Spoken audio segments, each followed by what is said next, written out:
인도의 나란드라 모디 총리가 취임한 지 1년이 다 돼갑니다. 1년 전 이 방송을 통해서 인도 총선이 끝난 뒤에 앞으로 모디노믹스를 주목해볼 필요가 꼭 있다 이렇게 진단해드린 적이 있습니다만 그 글로벌 이 자금 움직임을 보면 당초 예상보다 더 많은 자금이 인도로 몰려들고 있습니다. 그래서 요즘 가장 잘 나가는 경제가 인도라는 평가가 속속 나오고 있는데요. 자, 오늘은 나란드라 모디 총리가 1년이 다 돼가는 시점에서 모디노믹스 선과가 어떤 것들이 있었는지 집중적으로 알아보겠습니다. 한국경제신문사 한상춘 논설위원 나와 계십니다. 위원님 어서 오십시오. 네, 안녕하십니까? 예. 참 인도 총선 당시 1년 전이었는데요. 참 많은 화제를 뿌렸었고요. 그 규모 면에서도 그렇고 여러 어떤 의미가 있는지도 말씀을 들었었습니다. 그 이후 이 모디 총리가 이끌어왔던 지난 1년간 지금 인도 상황이 어떤지 대략적인 그림을 그려놓고 좀 구체적으로 들어봤으면 하는데요. 네. 시간은 상당히 빨리 가는 것 같습니다. 네. 작년에 국제금융 시장에서 가장 주목받았던 나렌드라 모디가 이제 총리로 취임한 지 벌써 1년이 다 돼가는데요. 네. 경제적으로 가장 주목했던 것이 역시 화제 이상으로 모디노믹스 새로운 내용들이 많았기 때문에 네. 모디노믹스가 이제 주목받았죠. 아시겠습니다만 모디노믹스는 역시 국가의 개조 산업, 인프라 확충 산업이다 이렇게 보시면 되겠습니다. 골자가 나중에 좀 말씀드리겠습니다는. 그리고 그동안 인도 같은 경우에는 여러 가지 이제 환경에 적응되지 못한 제도, 그다음에 국민의 의식 개혁 이런 문제가 됨에 따라서 여러 가지 국제사회에 문제가 됐지 않습니까? 집단 이렇게 문제 제가 아침 방송상 말씀드리지 않겠습니다.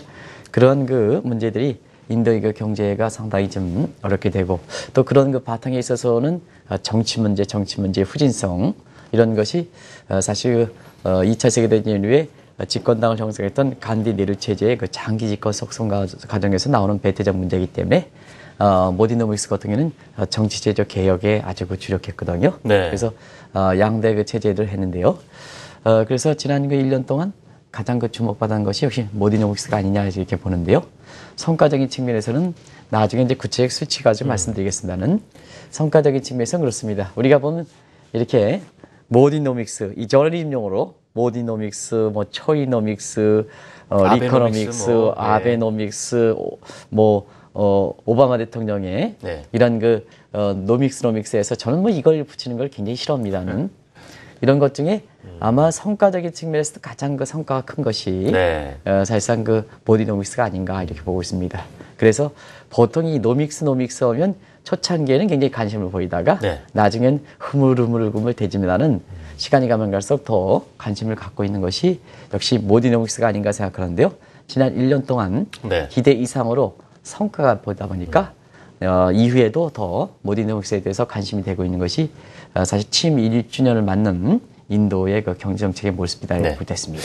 자, 그럼 이 시점에서 모디노믹스, 어떤 이제 모디 총리가 이끄는 인도의 어떤 경제 정책의 골격이라고 그럴까요? 모디노믹스의 핵심은 어떤 것들이었는지를 정리를 해봤으면 합니다. 왜 1년 동안 이렇게 성과를 거뒀느냐 하면 기본 골격이 잘 됐다는 얘기입니다. 역시 모디노믹스의 핵심은 모디 총리가 주정부 시절에 했던 구자라트의 성장 모델 이것이 이제 10년 동안 연평균 13%의 높은 성장을 기록했지 않습니까? 그것이 이제 국가 전체적으로 확장된 것이 구자라트 성장 모델이다. 그래서 이것을 이렇게 기본 골격으로 해서 모디노믹스가 추진했다 이렇게 보시는데요.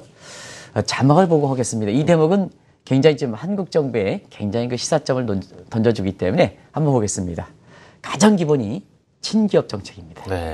그리고 모든 규제, 우리나라 지금 부정부패 문제 어제 이완구 총리 이렇게 굳이 존칭어는 좀 제가 생략하겠습니다. 국민의 정서상 사실상 사의를 표명했습니다는 이 부정부패 문제는 핵심적 규제사항에 나오는 거거든요. 그래서 행정 규제의 제로 베이스 정책 이게 굉장히 핵심 골격이었습니다. 그리고 역시 오바마 정부 들어서도 제조업의 리프레시 정책, 그 다음에 리쇼링 정책에 대해서 집중적으로 말씀드렸고 전 세계에서 확정되는 가운데 인도의 모디 이 총리 같은 경우에는 25개 핵심 제조업 육성 정책 이것이 메이드 인 인디아로 이렇게 해서 사실상 메이드 인 USA 정책과 마찬가지로 이것이 정책을 추진했던 것이 굉장히 중요하다 이렇게 볼 때 있습니다. 그리고 자막을 계속해서 비춰주시면 이 내용이 굉장히 좋을 거는데요.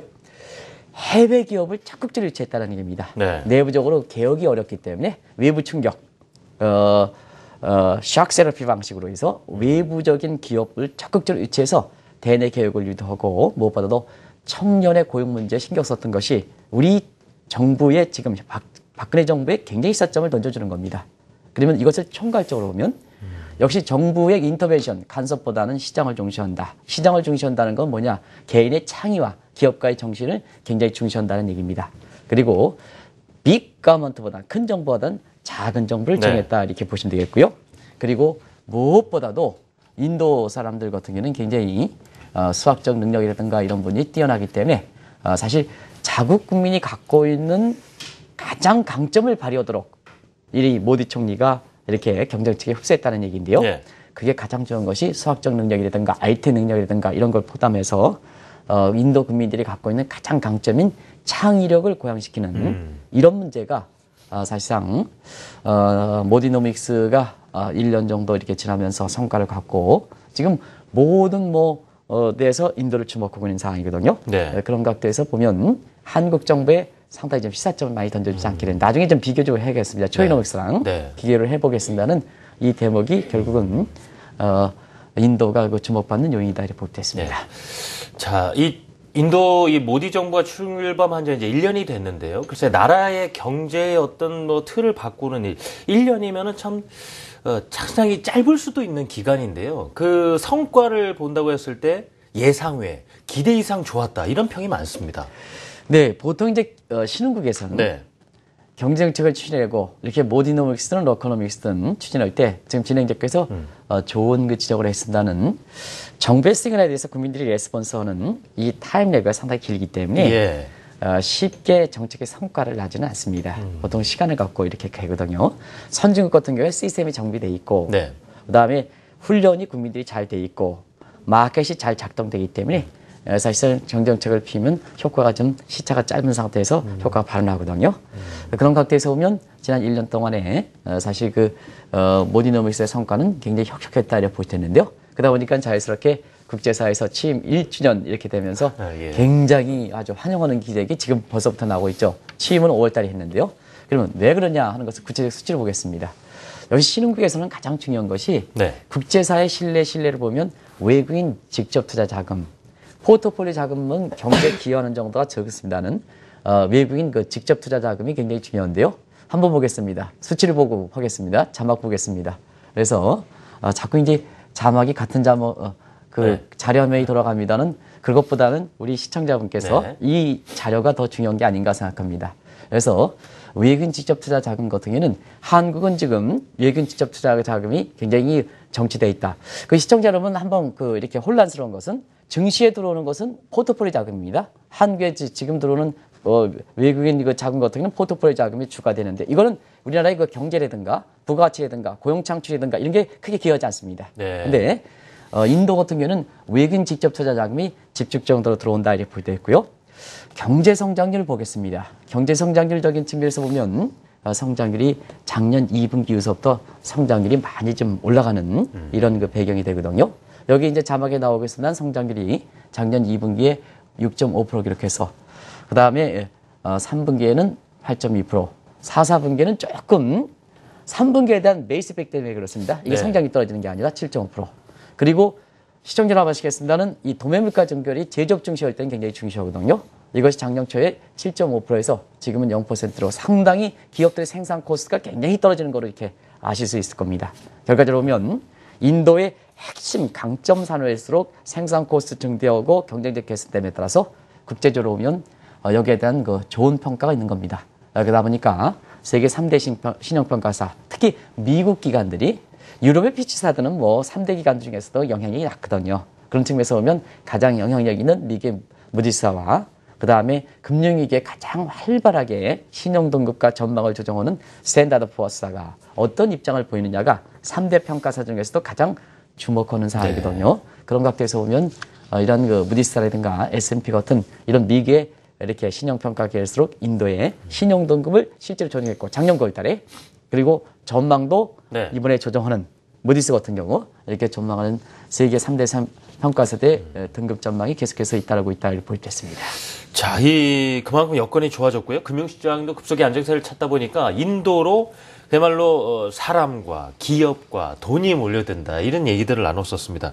자, 세계적인 기업들이 투자를 쏙쏙 많이 했는데 지금까지 어떤 기업들이 인도를 택했는지요?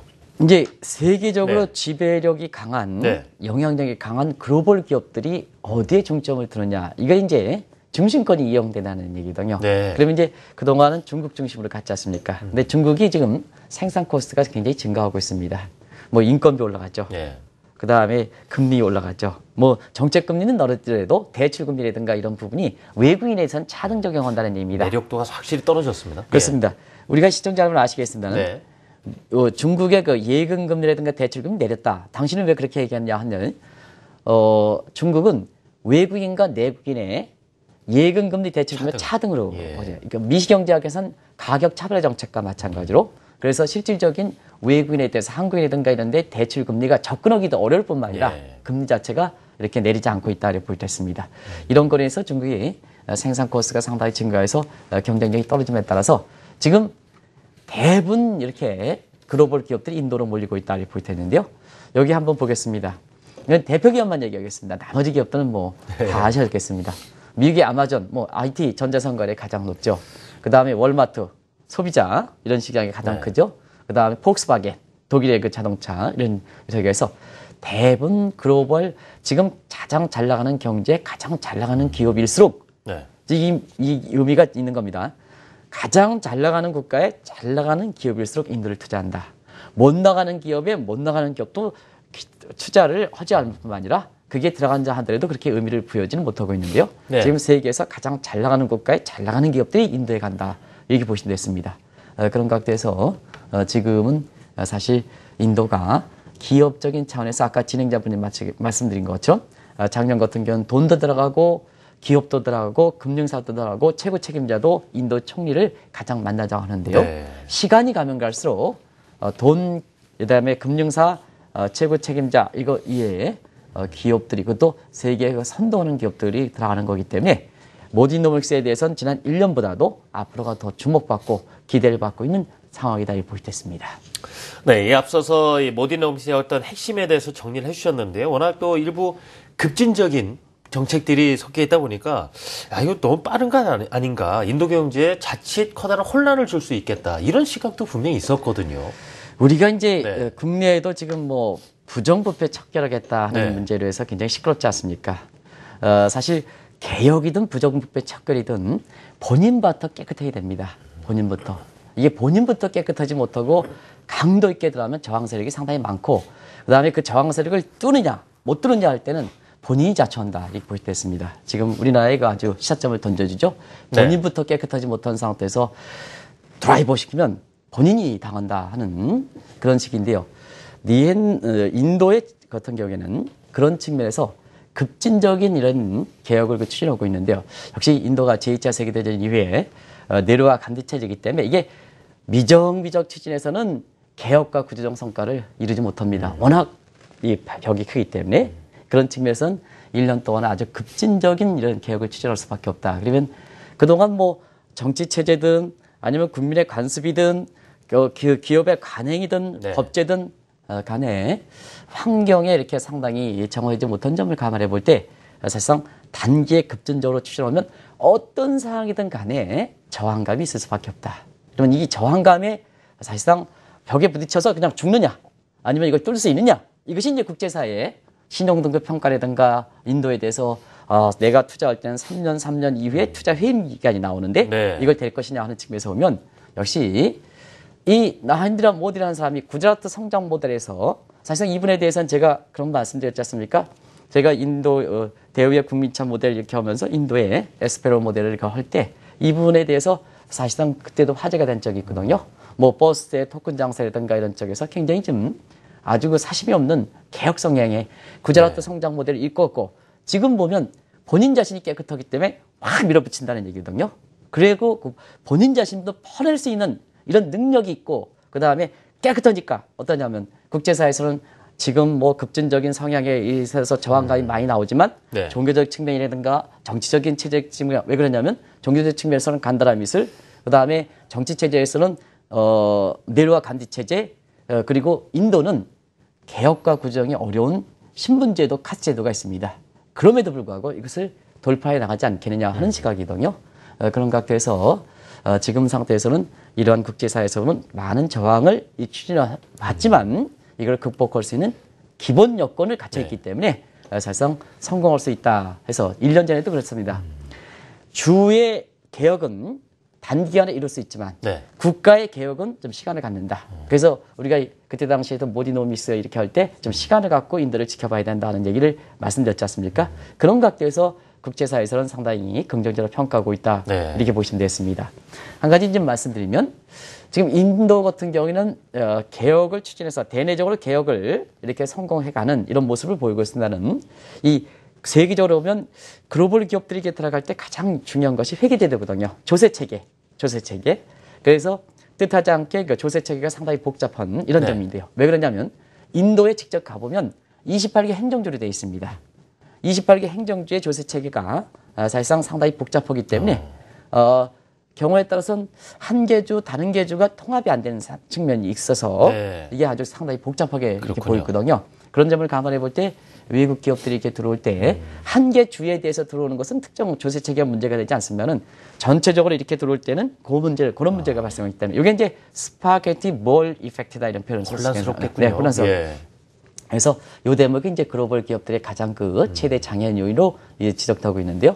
이 대목은 좀 앞으로 개선이 좀 나헨드라 모디 정부가 네. 빨리 좀 시급히 개선해야 될 과제가 아닌가 이렇게 네, 보겠습니다. 알겠습니다. 자, 그런 어려운 점이 있고 부족한 부분이 있는데도 불구하고 지금 보면은 인도 경제 앞날에 대해서는 상당히 낙관적인 전망이 상당히 많다, 우세하다라고 봐야 되겠는데요. 외부에서 볼 때도 인도를 바라보는 시각들 어떤 것들이 있는지도 한번 알아봤으면 합니다, 위원님. 지금 IMF 총재인 라가르드 총재 이렇게 보면 남을 칭찬하는 경우가 없거든요. 아주 냉철하신 그리스에 대해서는 또 단호한 말을 하거든요. 뭐든지 이렇게 여성 총재이시기 때문에 IMF 총재 이렇게 취임하실 때는 세계적으로 이슈가 상당히 지금 이제 우리 김연경 PD께서 바로 보여주시지 않습니까? 근데 맨 처음 취임할 당시보다는 굉장히 좀 말랐어요. 그래서 저는 웃는 모습을 많이 못 본 것 같습니다. 국제 현안들이 그만큼 많고 그랬는데요.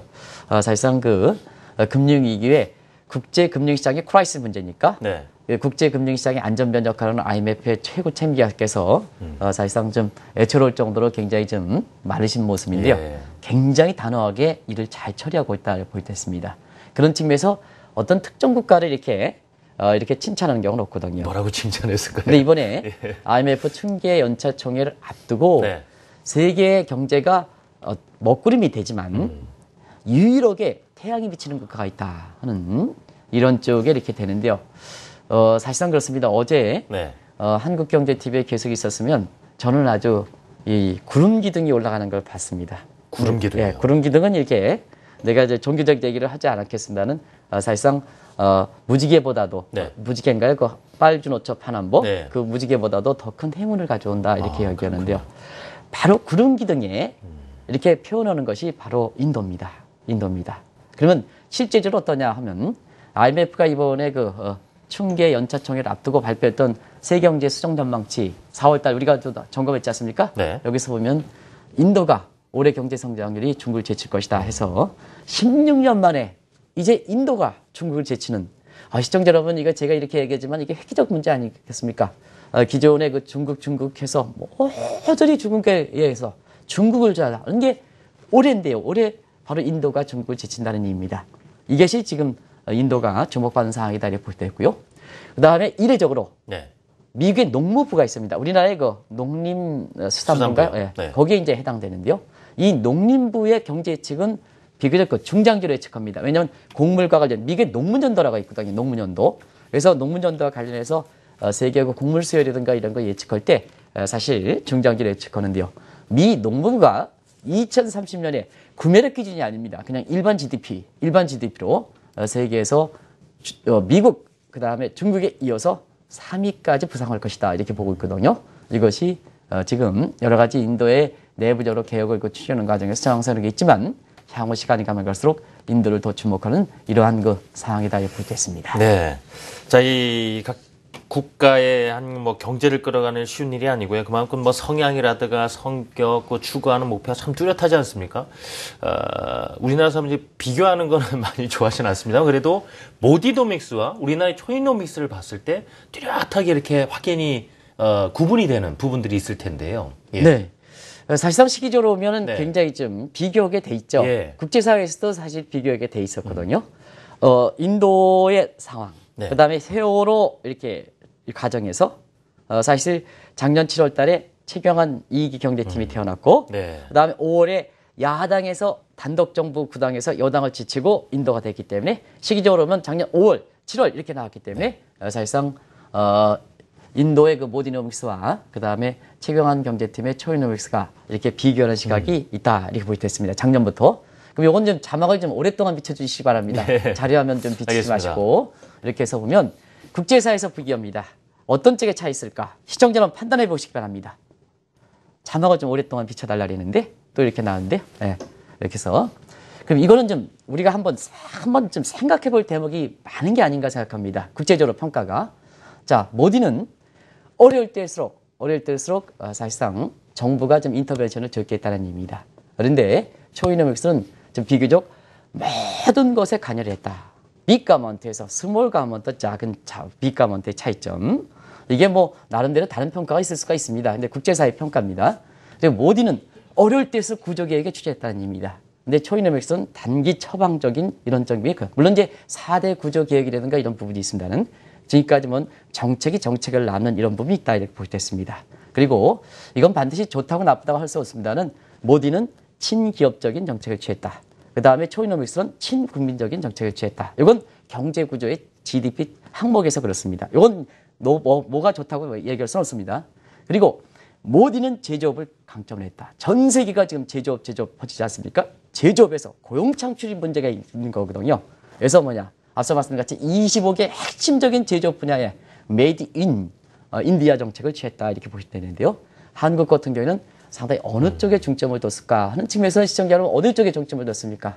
대체로 보면 제조업이 좀 서비스업 이게 헷갈리는 물론 그런 측면이 있고 네. 그다음에 실물경제 자산시장 측면에서 부동산과 증시적인 이런 측면에서 네. 사실상 좀 혼란스럽다 이렇게 말씀드리고요. 또 한 가지는 모디는 이렇게 글로벌 사회에서 외국인을 유치를 하는데 중점을 둬 있다. 한국도 그런 노력이 있긴 하지만 이런 부분에 대해서 그렇게 특별하게 특히 외국인 직접 투자 부분에 대해서 우리가 얼만큼 유치하겠는가 하는 것은 실적으로 보여준다. 인도는 66%가 증가하는데 한국은 외국인 직접 투자가 지금 시청자 여러분도 외국인 직접 투자가 우리나라 들어와서 뭐 이렇게 뭐 한국의 뭐 경제보다는 전부 증시에 초점해서 포트폴리오 자금 외국인 증시 자금이 얼마큼 들어오냐 여기에 신경 쓰고 있지 않습니까? 네. 이런 부분이 사실상 다 맞는 것은 아닙니다는 이런 평가가 나오고 있다. 결과적으로 보면 어떻게 이렇게 국제사회 기대가 될까 하는 측면에서는 사실상 지금 국제사회 신용도 세계 3대 평가사들의 어떤 인도와 한국 경제를 보는 차이가 있다. 다른 뭐 중요한 점도 있겠습니다는 이런 부분이다 이렇게 볼 수 있습니다. 예. 그래서 차기에 이렇게 우리 경제 정책을 풀고 할 때는 반드시 외국 정책이라는 게 중요한 건 아닙니다는 이런 점을 좀 감안해서 글로벌 그 사회에서는 글로벌 이렇게 큰 흐름은 쫓아갈 필요가 있다는 것을 꼭 좀 말씀드리고 싶습니다. 네. 자, 모디노믹스에 대한 기대가 어느 정도인지를 쭉 말씀 들어봤는데요. 인도와 우리나라의 관계도 참 돈독합니다. 우리 인도로 우리나라 또 수출도 많이 하고 있어서 이런 인도의 긍정적인 영향들이 곧은 또 우리나라에도 영향을 미치지 않겠습니까? 네, 사실은 우리가 좀 네. 알아보고자 하는 것이 이 대목입니다. 우리 내부적으로 보면 지금 최경환 그 2기 경제팀이 풀어가는 데는 여러 가지 뭐 당신의 능력이 뛰어나다 해도 네. 국회와 관계라든가 우리가 이걸 좀 한번 점검해 봐야 되거든요. 국회와 관계라든가 그다음에 경제발전 차이라든가 그다음에 여러 가지 우리나라에 또 이렇게 뭐 이렇게 각계가 측이 이제 서로 제 목소리가 내는 이런 모습 또 북한과의 지정학적 위험 네. 뭐 이런 쪽에이기 때문에 지금까지 이렇게 보면 최경환 그 부총리께서 아무리 능력이 있다 하더라도 외부 여건이 따지지 못한 상태에서 이렇게 경제정책이 좀 바뀌어야 되고 하는 것도 충분히 있는데요. 한 가지 말씀드리면 이런 각도에서 대외적인 차원의 그 돌파구 차원에서 지금 많은 분야가 있지 않습니까? 네. 예를 들어서 중국 주도의 그 아시아 인프라 투자은행 같은 거 이거는 미국도 지금 후회하고 있지 않습니까? 한국도 가장 중국에 대해 수출 비중이 높은데 포지션을 가장 빨리 정해야 되는데 불구하고 좀 늦어서 국제사회에서 좀 한국 사회가 좀 주저주저를 하는 모습이 보이고 또 인도 같은 경우에도 사실상 지금의 이런 모습일 때는 인도에 대해서 아주 전향적인 이런 입장을 취해야 되는데요. 사실상 그렇습니다. 인도와 한국 관계는 굉장히 좋은 관계거든요. 저도 뭐 인도에 직접 투자해서 이렇게 글로벌 기업의 거의 민간 연구소에 있을 때 직접 투자해서 직접 가서 모든 걸 좀 점검하는 이런 일을 했습니다는 굉장히 인도 내에서 한국이 잘만 활용함에 따라서 지금의 경제 문제에 대해서 상당히 도움될 수 있는 이런 여건 자체가 아주 우호적 여건이 형성된 거거든요. 실질적으로 보면 자 지난 10년 동안 대인도의 한국의 수출 증가는 20%가 넘습니다. 24% 정도. 근데 우리 전체 수출 증가는 그때 10년 기간에 12% 정도거든요. 네. 그럼 2배 이상. 그런 점을 감안해 볼 때 인도 내부의 한국의 중국보다 더 우호적 분위기. 네. 우호적 분위기. 그다음에 아직까지 경제 발전상 중국과 한국과는 수출 경합 관계가 상당히 높습니다는 인도는 수출 경합 관계보다는 보완적 관계, 우리가 보완적 관계, 협력하기에 따라서는 굉장히 도움될 수 있는 이런 여건. 그리고 인도 내부의 한국에 대한 우호적 분위기 이런 걸 볼 때 사실상 세계도 이제는 중국보다는 인도를 주목하는 점을 감안해 볼 때 한국도 좀 대외 정책상에서 보면 세계 획기적으로 중심권이 변할 점을 감안해 볼 때 대외 여건에 대해서 빨리빨리 시기를 놓치지 않는 그다음에 어디에 우선순위를 둘 것이냐 하는 이 측면을 좀 종합적으로 점검해서 사실상 한국이 지금의 어려운 문제를 좀 풀어나가는 이런 지혜를 발휘할 시점이 아닌가 생각합니다. 네, 이 세계가 왜 인도를 주목하고 있는지 모디 총리 취임이 이제 1년 거의 다 됐습니다. 어떤 성과들이 있었는지 쭉 말씀을 나눠봤습니다. 한국경제신문사 한상춘 논설위원과 말씀 나눴습니다. 위원님 감사합니다. 네, 고맙습니다.